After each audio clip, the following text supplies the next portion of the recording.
I found these recordings on my dead coworker's phone. The timestamp says 3:17 a.m. That's impossible. Marcus died at 3:15. I shouldn't be sharing this, but you need to see what happens during the night shift at Clearwater Medical Center. Marcus Chen had been working security at Clearwater Medical for 8 months. Night shift, 11 p.m. to 7 a.m. Same routine every night. Patrol the halls, check the locks, monitor the cameras. The pay was decent and he needed the money for his mom's treatments. The hospital had been built in 1987 on the site of an old psychiatric facility.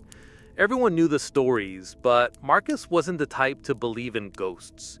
He was practical, logical, the kind of guy who'd explain away every bump in the night with settling foundations or old pipes.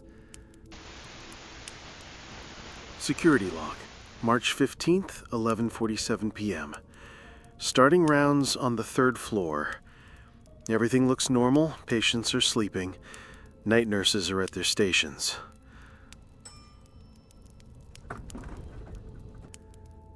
That was Marcus's voice, recorded on his phone.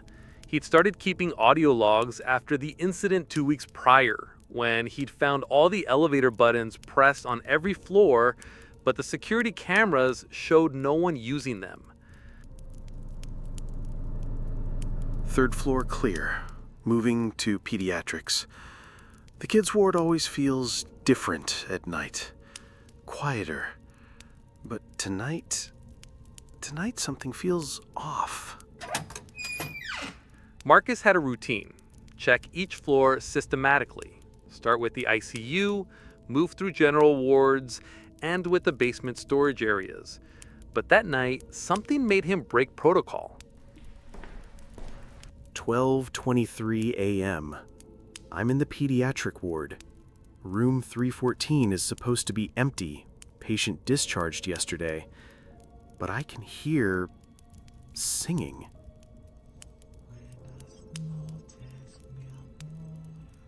The recording quality gets strange here. There's interference, like the phone was near something electromagnetic, but you can still hear Marcus breathing, faster now.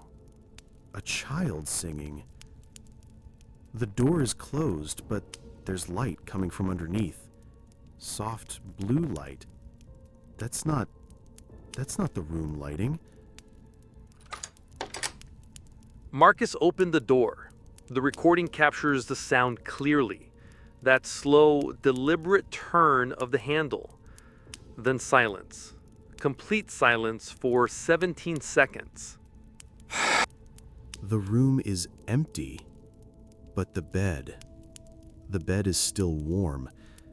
And there's a drawing on the nightstand. A child's drawing of a man in a security uniform. The man has no face. Marcus left the pediatric ward immediately, but the recordings don't stop there. They get worse. 1:15 a.m. I'm in the basement. The elevator brought me here on its own. I pressed the button for the 1st floor, but it came here instead. The doors opened, and I heard my name being called from the storage room. Marcus. The voice calling his name, it's barely audible in the recording, but it's there, soft, almost pleading. Marcus followed it. The storage room is bigger than I remembered. These corridors, I don't think they're on the building plans. The walls are older here, different brick, and there's a smell, like antiseptic mixed with something else, something sweet and wrong. Marcus walked deeper into the basement than any security guard was supposed to go. The recording picks up his breathing, heavy and panicked, but he kept going, like something was pulling him forward. There are rooms down here, old rooms with thick doors and small windows. Some of them still have restraints on the beds. This isn't part of the hospital. This This is from before. Then Marcus found the room at the end of the corridor. Room 0. That's what was painted on the door in faded white letters. The door is open. There's someone inside. A patient in a hospital gown sitting on the bed with their back to me. They're not moving, they're just sitting there. Marcus approached the figure.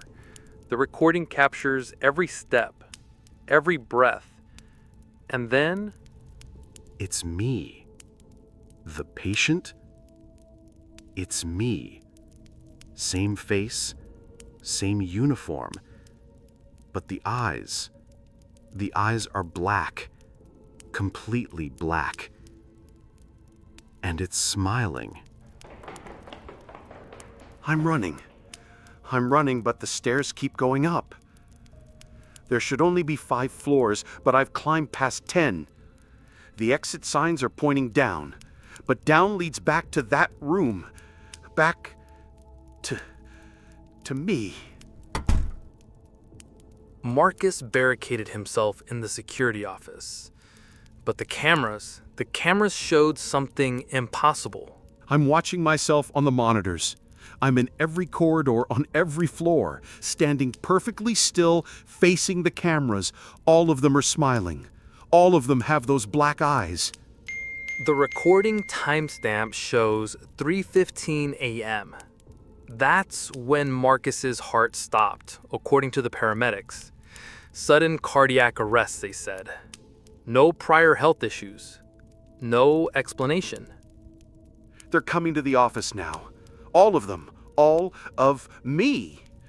They're walking in perfect synchronization. And they're singing that lullaby from the children's ward.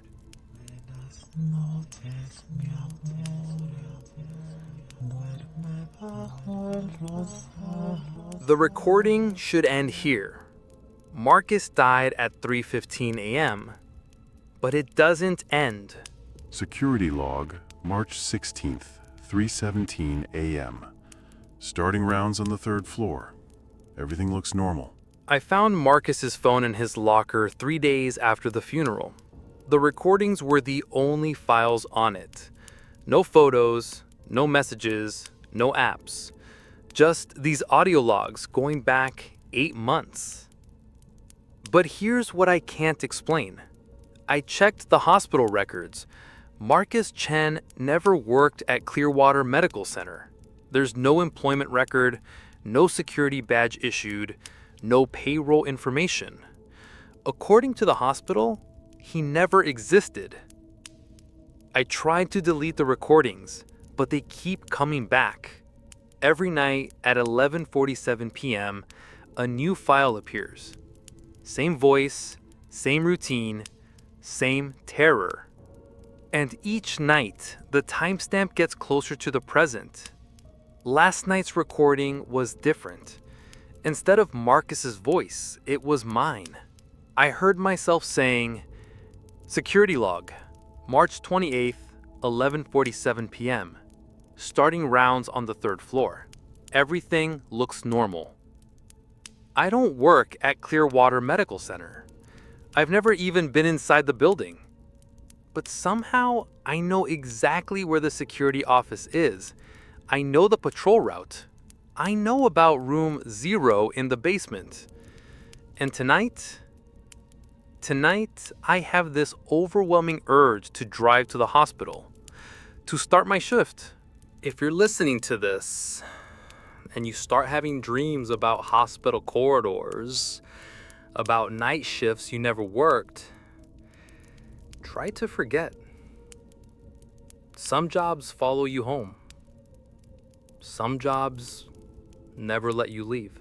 Have you ever felt drawn to a place you've never been? Ever had memories of a job you never worked? I hope not. But if you have, if any of this sounds familiar, maybe we should talk. Subscribe and leave a like for more stories that are only true at night. And remember, some recordings are better left unheard.